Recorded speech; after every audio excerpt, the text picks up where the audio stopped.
Newton का शीतलन नियम, न्यूटन्स लॉ ऑफ कूलिंग। समझ में नहीं आता क्या है न्यूटन का शीतलन नियम, पर आज के बाद कोई दिक्कत नहीं आएगी, निश्चिंत हो जाइए आप पढ़ने बैठते हैं न्यूटन का शीतलन नियम समझ में ही नहीं आता।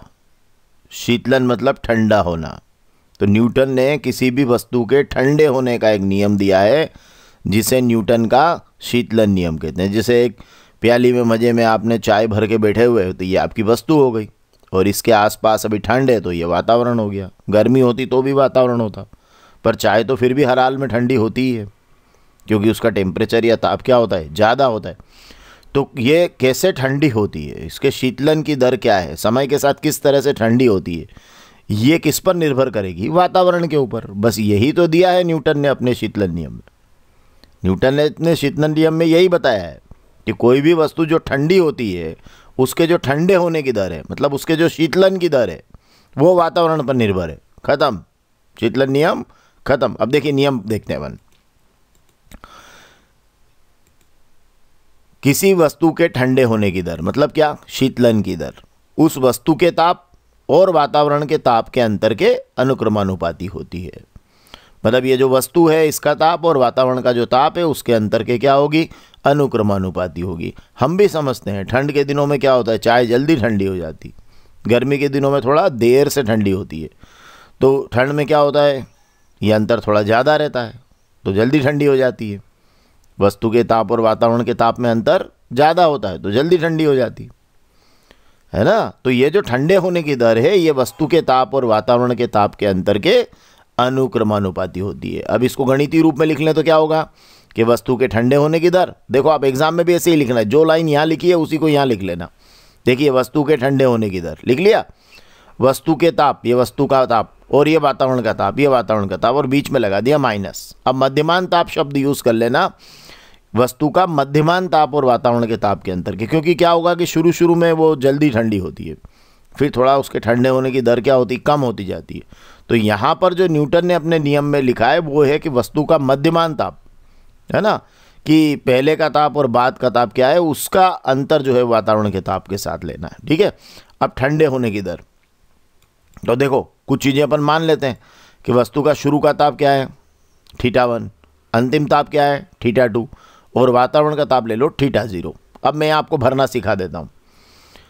वस्तु का प्रारंभिक ताप और अंतिम ताप है ना, तो मध्यमान ताप क्या हो जाएगा, तो माध्य निकालना तो हम सब जानते हैं, इन दोनों को जोड़ के 2 का भाग लगा देना, भाई 2 ही ताप हैं, तो मध्यमान ताप हो जाएगा θ1 + θ2/2 है ना। वातावरण का ताप तो हो ही रहा है θ0 या θ0। अब शीतलन की दर या ठंडे होने की दर क्या है, तो ठंडी कहाँ से कहाँ तक हुई, θ1 से θ2 तक हुई। तो ठंडी कितनी हुई, θ1 - θ2, और कितने समय में हुई, t समय में। तो समय का भाग लगा देना, जब भी आपको दर निकालना हो समय का क्या कर दो, भाग लगा दो। तो क्या हो जाएगा ये देखिए, आप इसको देखते हैं। देखो आप θ1 - θ2/t, नहीं समझ में आया तो फिर से देखो। वस्तु का प्रारंभिक ताप कौन है, θ1, बाद का ताप कौन हुआ, θ2, तो कितनी ठंडी हुई, θ1 - θ2, कितनी देर में हुई, t समय में हुई।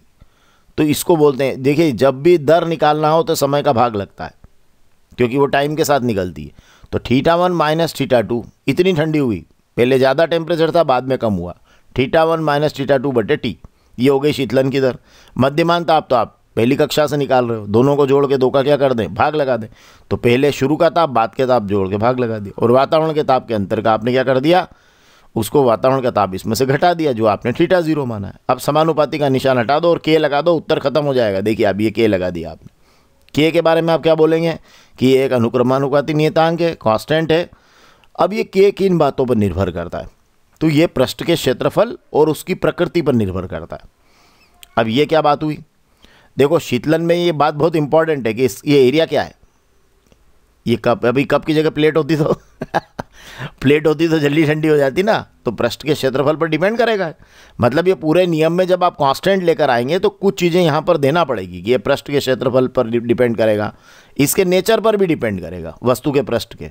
जैसे मान लो वो कोई कुचालक है तो थोड़ा टाइम लगाएगा, है ना। जैसे मान लो जल्दी वातावरण के संपर्क में आके ठंडा कर सकेगा तो उसकी प्रकृति वैसी होगी तो वैसा हो जाएगा। तो पृष्ठ के क्षेत्रफल और प्रकृति पर निर्भर करता है। अगर ये दो ही पॉइंट आप पकड़ लेते हैं तो एक और आप न्यूटन के शीतलन नियम की सीमाएं भी लिख पाएंगे। जैसे इसमें है ना कि ठंडे होने की दर वस्तु के ताप और वातावरण के ताप के अंतर के अनुक्रमानुपाती होती है। लेकिन ऊष्मा की हानि क्या होती है, इस समय एक बात ध्यान रखने की कि ये अंतर बहुत ज़्यादा नहीं होना चाहिए, ताप का ये अंतर है ना।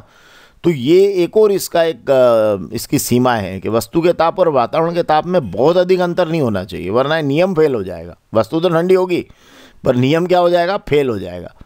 और दूसरा है कि वस्तु का जो पृष्ठ का क्षेत्रफल बदलना नहीं चाहिए। देखो क्योंकि उस पर वो क्या डिपेंड कर रहा है, तो वस्तु के पृष्ठ का क्षेत्रफल नहीं बदलना चाहिए और वस्तु के पृष्ठ की जो क्षेत्रफल है उसकी प्रकृति नहीं बदलना चाहिए। मतलब पृष्ठ की प्रकृति नहीं बदलना चाहिए, क्षेत्रफल तो ठीक है, शब्द यहाँ दोबारा लिखने की जरूरत नहीं है।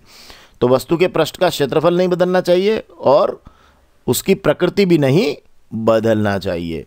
तो ये पॉइंट आपके के में भी शामिल हो जाएंगे और सीमाओं में भी शामिल हो जाएंगे। और यहाँ ताप का अंतर बहुत अधिक ना हो, ये बात आप याद रख लेना। तो ये चाहे तो आप यहाँ भी लिख सकते हैं कि ये अंतर बहुत अधिक ना हो, है ना, और ये सीमाओं के अंदर भी आ जाएगा। तो कितना इजी है, मतलब कौन सा बड़ा भारी आपको इसमें करना पड़ रहा है कि कोई भी वस्तु है तो आप अब उसको ऐसे भी याद रख लेना कि जब हम कहीं अभी आप जैसे चाय पी रहे हैं तो ठंडी होगी सही, तो उसके ठंडे होने की दर निकालना है। तो वो डिपेंड किस पे करेगी, वातावरण पे करेगी। तो वो वस्तु के ताप और वातावरण के ताप के अंतर के अनुक्रमानुपाती होगी। जितना ज़्यादा अंतर होगा उतनी जल्दी ठंडी होगी, है ना। लेकिन बहुत ज़्यादा अंतर भी नहीं होना चाहिए, नहीं तो नियम फेल हो जाएगा। ठीक है, अब देखिए यही आप देख लीजिए, पूरा कोर्स यहाँ अवेलेबल है। अब आपकी जो इच्छा पढ़िए, 11th तो पूरा फिजिक्स रखा हुआ है, आपको जो पढ़ना पढ़िए। Thank you.